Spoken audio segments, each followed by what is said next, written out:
Uma narrativa documental tem um tom sério e cinematográfico. Uma etnógrafa japonesa de 28 anos desapareceu na selva da parte indonésia da Nova Guiné. Ela foi vista pela última vez perto de uma aldeia onde os moradores avisavam: daqui para frente, estranhos não podem entrar. Mesmo assim, Aiko Tanaka seguiu adiante, na esperança de documentar um ritual sobre o qual circulavam boatos havia décadas. Aiko Tanaka nasceu em 1994 na cidade de Kobe. Formou-se em antropologia na Universidade de Kyoto e defendeu um trabalho sobre cultos tradicionais no Sudeste Asiático. Segundo seu orientador, ela demonstrava persistência e disposição para ir além do que a maioria dos colegas aceitava. Ela sempre dizia: se não estudarmos as comunidades fechadas, a cultura delas desaparecerá para sempre e ninguém saberá a verdade, recordou o professor. Em 2022, Aiko solicitou um subsídio para uma expedição independente.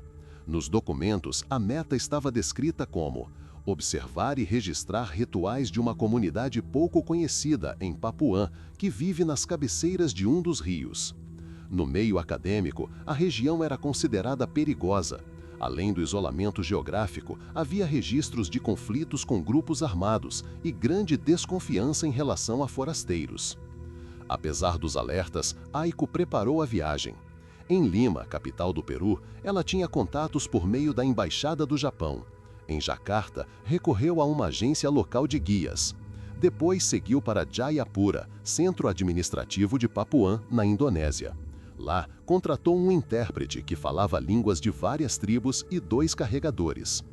De acordo com o intérprete, Aiko levava o equipamento mínimo: uma canoa, barraca, navegador por satélite, gravador, câmera fotográfica e cadernos. Ela sabia que, na selva, não se deve levar nada além do essencial, disse ele, mas nunca se separava do diário, onde anotava suas impressões.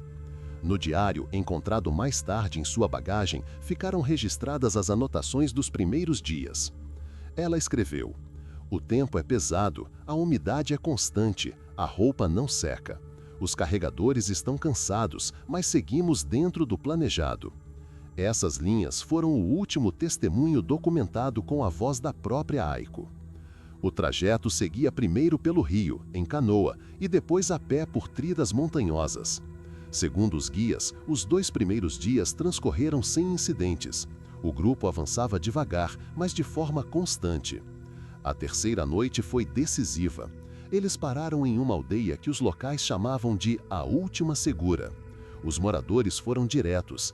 Daqui para frente, começa um território onde não se pode entrar sem convite. É zona tabu. Na boca dos locais, tabu significava ameaça real. Segundo eles, a tribo protege seus rituais e pune invasores. Apesar dos avisos, Aiko insistiu em continuar. Conforme o intérprete, ela respondeu: se pararmos, nunca vou descobrir a verdade. Esta é a chance de toda a minha carreira.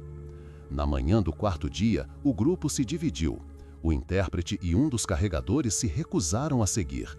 Disseram temer as consequências. Aiko manteve a decisão e, com um jovem ajudante, partiu em direção à aldeia onde o ritual deveria ocorrer. Testemunhas de uma aldeia vizinha confirmaram: viram Aiko na trilha. Ela ia à frente, de camisa leve e chapéu de aba larga. Atrás, o ajudante carregava a carga. Esse foi o último avistamento confirmado de Aiko. 3 dias depois, o ajudante voltou sozinho. Seu depoimento entrou nos relatórios oficiais. Segundo ele, Aiko insistiu em entrar na aldeia. Ele a esperou na periferia, mas ela não saiu. A narrativa documental tem um tom sério e cinematográfico. Após o anoitecer, com medo, regressou. As palavras dele foram o ponto de partida da investigação. Quando perguntado se viu o ritual ou ouviu sons específicos, respondeu de forma evasiva: esperei muito, depois escureceu. Havia vozes na aldeia, depois tudo silenciou, disse. A partir daí, a história de Aiko Tanaka tornou-se um caso internacional. Nos relatórios, aparece como desaparecimento de pesquisadora estrangeira em área de comunidade fechada. Após o sumiço da etnógrafa japonesa, começaram as buscas. mas cada passo esbarrava no silêncio e no medo dos moradores. Alguns falavam em sons de tambores e gritos, outros pediam que não se fizessem perguntas. A região recebeu o status de Zona de Risco Elevado. 2 dias depois de o ajudante retornar sozinho, o intérprete comunicou o ocorrido às autoridades em Jayapura. No mesmo dia, a polícia local enviou um grupo de busca à área. A formulação no boletim, cidadã estrangeira não voltou de uma caminhada, requer verificação. As primeiras buscas se limitaram à trilha por onde Aiko havia seguido rumo à aldeia. No chão, encontraram rastros de 2 pessoas, compatíveis com o calçado do ajudante e com sandálias femininas. As pegadas seguiam até uma bifurcação e dali se perdiam no solo macio. O intérprete prestou depoimento oficial. Contou que se recusou a prosseguir por temores pessoais. Segundo ele, os moradores da última aldeia, Segura, foram explícitos: estranhos não voltam. Ele afirmou: Aiko entendia o risco, mas disse que precisava entrar.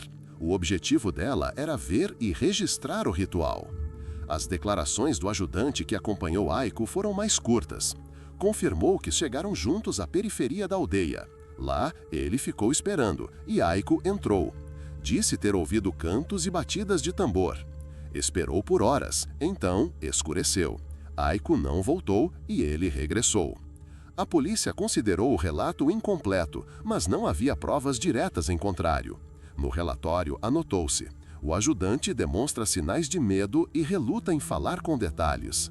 No terceiro dia de buscas, a equipe entrou na aldeia para onde, segundo o intérprete, Aiko se dirigiu. Mas não havia moradores. As casas estavam vazias, as fogueiras apagadas. Não foram encontrados vestígios da estrangeira. Nas aldeias vizinhas, as respostas eram evasivas. Alguns diziam que naquela noite ouviram batidas de tambor, outros que viram luzes de tochas, mas sempre acrescentavam: não perguntamos o que ocorreu lá, não é da nossa conta. Essa atmosfera de silêncio dificultava a investigação. Nos documentos oficiais surgiu a expressão possível desaparecimento vinculado a ritual fechado. Paralelamente, o consulado do Japão entrou em ação. Representantes diplomáticos chegaram a Jayapura e se reuniram com as autoridades. Exigiram ampliar as buscas e envolver mais forças de segurança. Uma semana após o desaparecimento, a polícia, junto com militares, organizou uma nova incursão. Nas bordas da floresta, encontraram restos de uma fogueira com fragmentos chamuscados de tecido.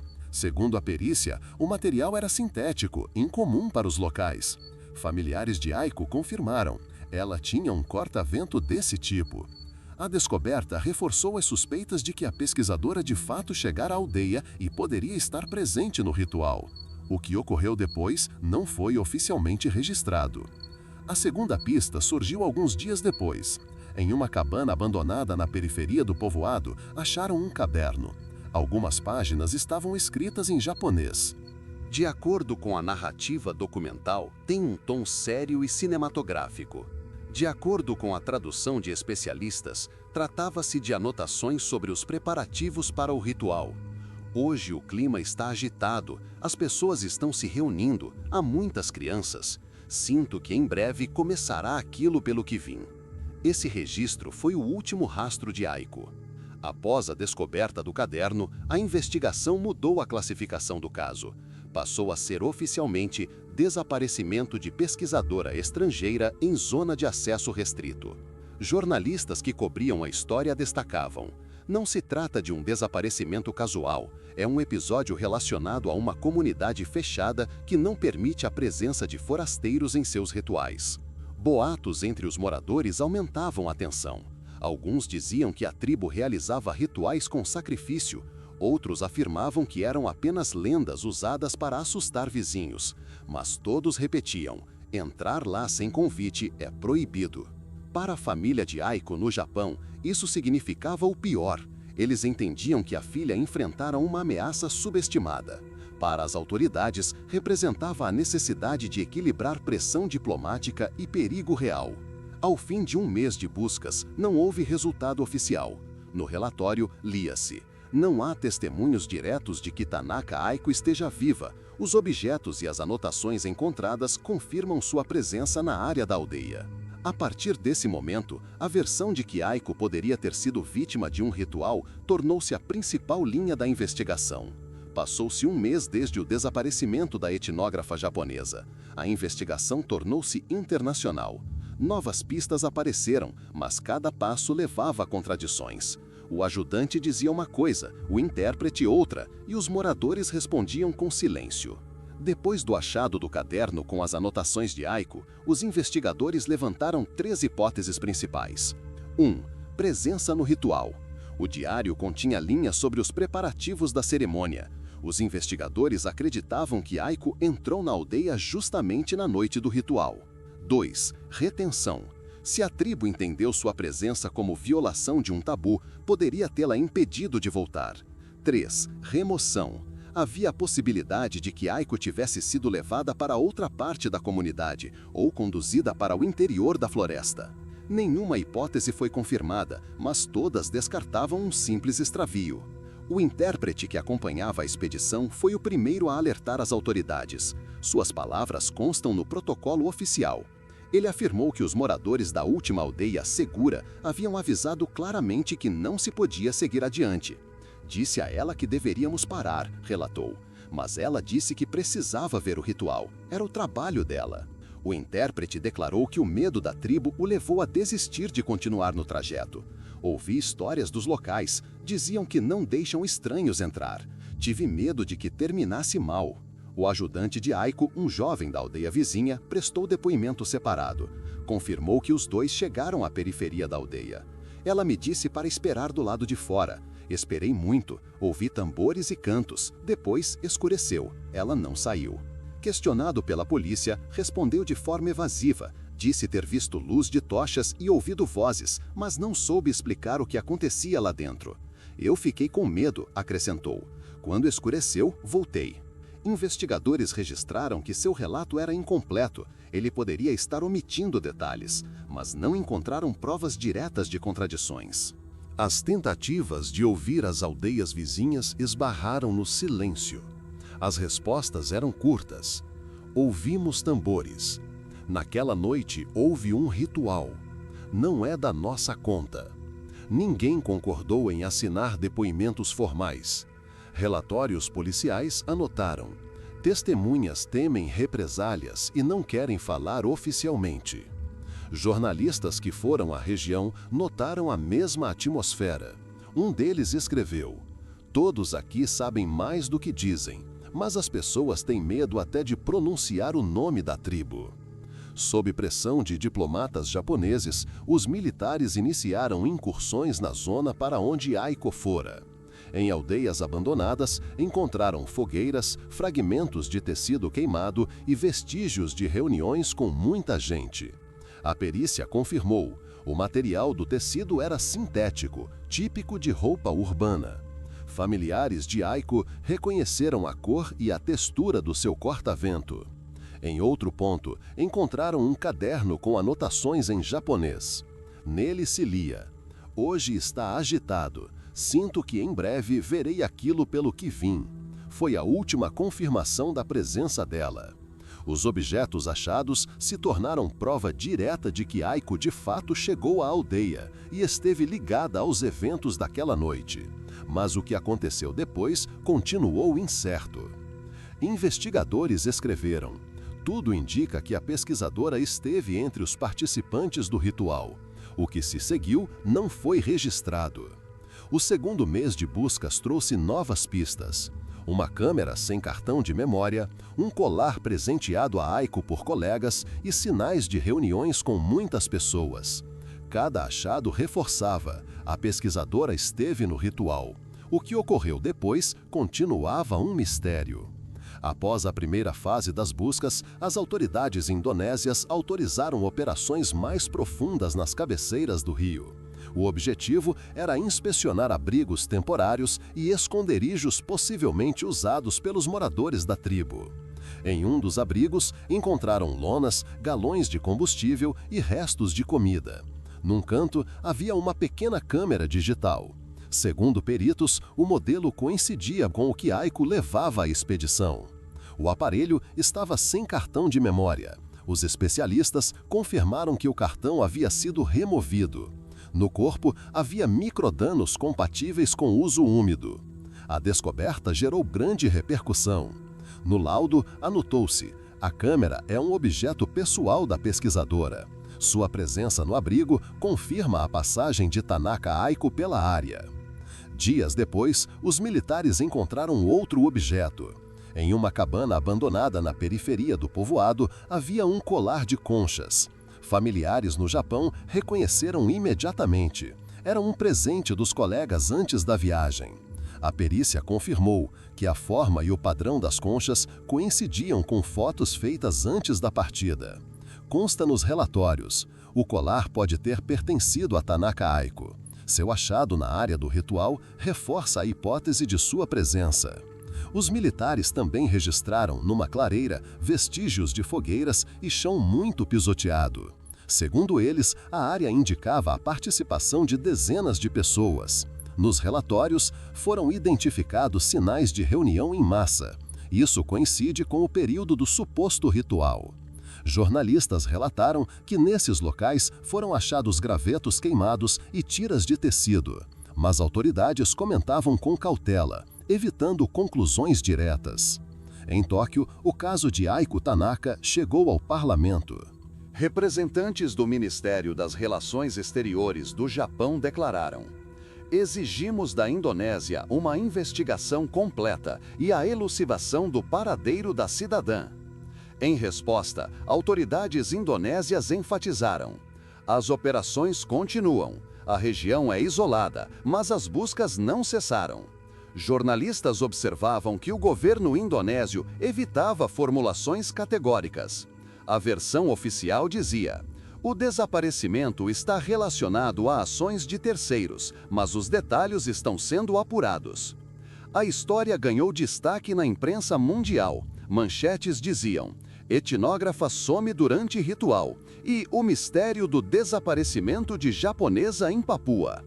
Organizações de direitos humanos pediram investigação. Nas redes sociais comentavam-se: a pesquisadora foi onde outros não ousaram, mas o preço foi alto demais. Colegas de Aiko no Japão afirmavam que a expedição era arriscada. Ela queria mostrar que as lendas sobre os rituais não eram apenas mitos. Buscava a verdade científica. Mas a região é perigosa demais para a pesquisa solo, avaliavam especialistas. Alguns antropólogos encararam o desaparecimento como um alerta. É um sinal para todos os pesquisadores. Não se deve subestimar comunidades fechadas, diziam. O terceiro mês de buscas trouxe novos achados, fragmentos de roupa e inscrições enigmáticas a carvão. Cada pista apontava para a presença de Aiko na zona do ritual, mas as respostas principais não surgiam. No fim do segundo mês, militares vasculharam uma área de cavernas perto da aldeia. Lá, encontraram restos de tecido. Pela cor e textura, coincidiam com o corta-vento, cujos pedaços chamuscados haviam sido achados na fogueira. Peritos compararam as fibras. A correspondência foi confirmada. Na mesma caverna, descobriram lâminas de casca com símbolos feitos a carvão. Pesquisadores levantaram a hipótese de que fossem anotações. Em uma das peças, havia sinais parecidos com ideogramas japoneses, mas não houve consenso. Poderiam ser registros de Aiko ou marcas fortuitas. A sequência, diário, câmera, colar, fragmentos de roupa traçavam uma linha consistente. Aiko chegou à aldeia. Ela esteve presente na noite do ritual. Objetos seus ficaram entre os vestígios da cerimônia. Depois disso, seus rastros desapareceram. A investigação registrava tudo oficialmente, mas evitava termos categóricos. Nos relatórios usava-se a frase: o desaparecimento está relacionado a ações de terceiros. No cenário internacional, a história gerou forte repercussão. A imprensa japonesa escreveu: nossa cidadã não foi protegida. As autoridades indonésias respondiam: a região é complexa, o acesso é limitado. Alguns analistas diziam que o governo indonésio queria evitar conflito aberto com as tribos. Reconhecer a participação delas no sumiço de uma estrangeira significaria admitir perda de controle sobre parte do território. Ao mesmo tempo, o Japão aumentava a pressão. No parlamento, ouviu-se: temos a obrigação de chegar à verdade, mesmo que isso exija uma investigação internacional. Em universidades japonesas, discutiu-se a tragédia de Aiko. Para uns, a expedição foi um risco injustificado. Para outros, ela fez o que poucos ousariam: tentou mostrar ao mundo um ritual fechado. A comunidade internacional de antropologia debateu os limites da ciência. Parte defendia que a pesquisa deve respeitar tabus. Outra parte sustentava que expedições desse tipo são necessárias. No fim do terceiro mês, as autoridades indonésias anunciaram oficialmente: 1. Aiko Tanaka esteve na zona do ritual. Os objetos encontrados confirmam sua presença na aldeia. Seu paradeiro posterior não foi estabelecido. O caso foi classificado como desaparecimento não elucidado de cidadã estrangeira. 3 meses e dezenas de incursões não trouxeram a resposta principal. Aiko Tanaka desapareceu depois de entrar na aldeia na véspera do ritual. Objetos foram encontrados, testemunhas foram ouvidas, mas a pesquisadora não voltou a ser vista. No encerramento do terceiro mês, as autoridades da Indonésia declararam que a fase ativa das buscas estava concluída. Nos relatórios, ficou registrado: a pesquisadora esteve na área da aldeia. Seu diário, a câmera e o colar confirmam a presença. Não há rastros diretos de seu paradeiro atual. O caso foi oficialmente mantido como desaparecimento não elucidado de cidadã estrangeira. As autoridades disseram que continuariam monitorando a região, mas na prática as buscas foram desmobilizadas. No Japão, a família de Aiko divulgou um comunicado. Os pais afirmaram: é difícil aceitar que o destino dela permaneça desconhecido. Agradecemos o trabalho realizado, mas queremos saber a verdade. O irmão de Aiko disse: o objetivo dela era mostrar a cultura ao mundo.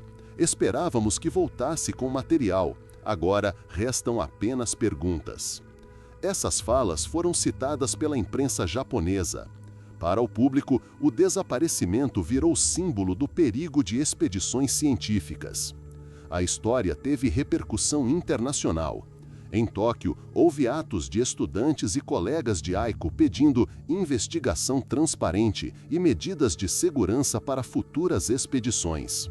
Organizações de direitos humanos declararam: o desaparecimento em zona de ritual evidencia a vulnerabilidade de pesquisadores.